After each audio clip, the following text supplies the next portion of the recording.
Hey everyone, I hope that you're doing well. I wanted to check in with you on this Sunday morning now that we have finished Unit 3. I've provided feedback on all of your proposals for the final project. I'm very excited to see what you create with that final project.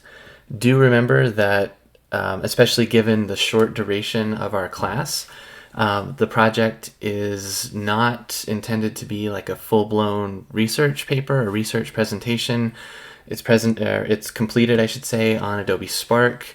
Or if you'd rather do something else, a different platform that you're more accustomed to, please just let me know, contact me about that, and we can.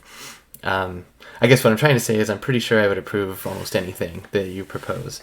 So it doesn't necessarily have to be Adobe Spark, but I do have that in place with some instructions for you if you don't know of a different kind of digital platform that you would like to use for your project. The idea is that you can incorporate video as well as visual images into a presentation like Adobe Spark, and also you're going to be doing essentially an enhanced annotated bibliography. You're going to be talking about your sources and the ways that they help you answer your research question. You're not going to be putting together a whole argument that answers your research question. So if you wanted to create a podcast to do that, you could talk through which sources you found and how they helped you answer your research question. You could create a video. You could just go with Adobe Spark. You could do a different blog platform. So again, just wanted to let you know the sky's the limit in a lot of ways with this.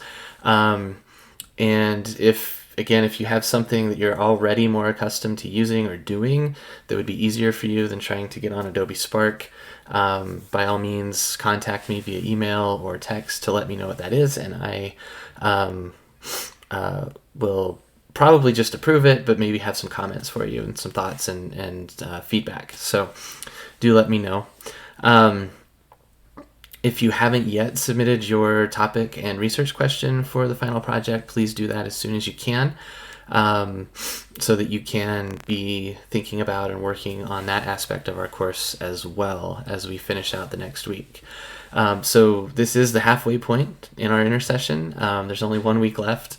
The course ends on May 9th, next Sunday at noon.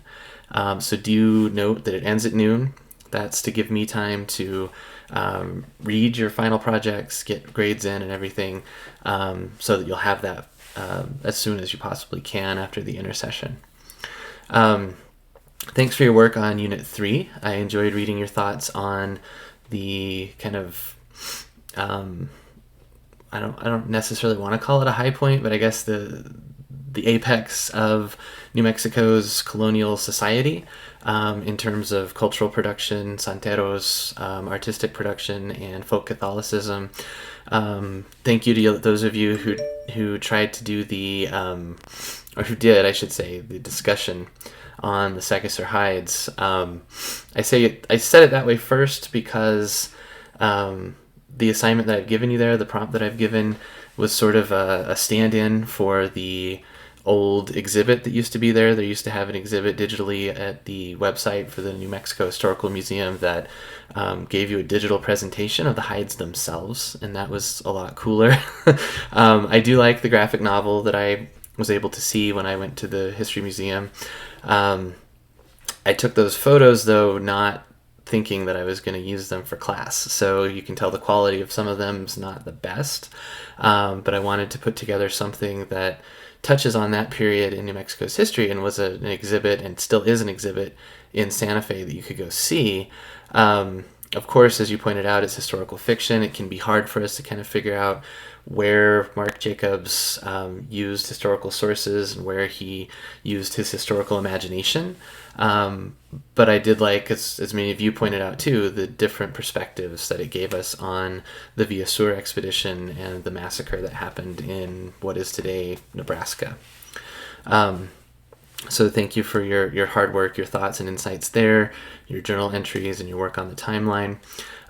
Today, as we're getting into Unit 4, of course, we'll be thinking about the U.S. conquests of New Mexico and the Southwest. And I think it's important to maybe sit with that those terms for a little bit as you work through this unit. All too often in history textbooks, we still see euphemisms like westward expansion or I think manifest destiny is an important concept to sort of unpack and deal with, and we do in units 4 and 5. I think 5 continues it a little bit.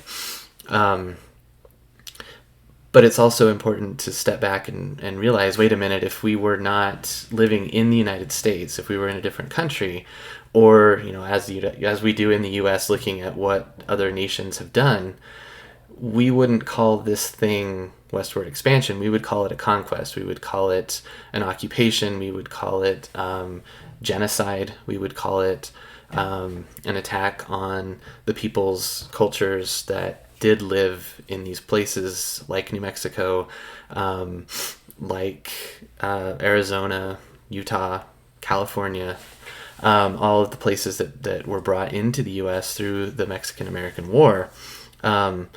This wasn't just a simple, we're going to expand. This was actual outright warfare, declaring war on the neighboring nation, Mexico, and taking land through violence and through conquest. And so, what's the implication of of dealing with that history in that way versus the more triumphal way that it's often presented in American history classes? I think it's very important for us to recognize our own nation's sins, because a lot of the strife that we see going on still today is rooted in those historical issues. So some things big picture things to think about with Unit 4. I'm looking forward to reading your ideas and insights and seeing what you choose for the timeline as we continue. As always, let me know what questions you have, how I can help, and I will talk to you soon.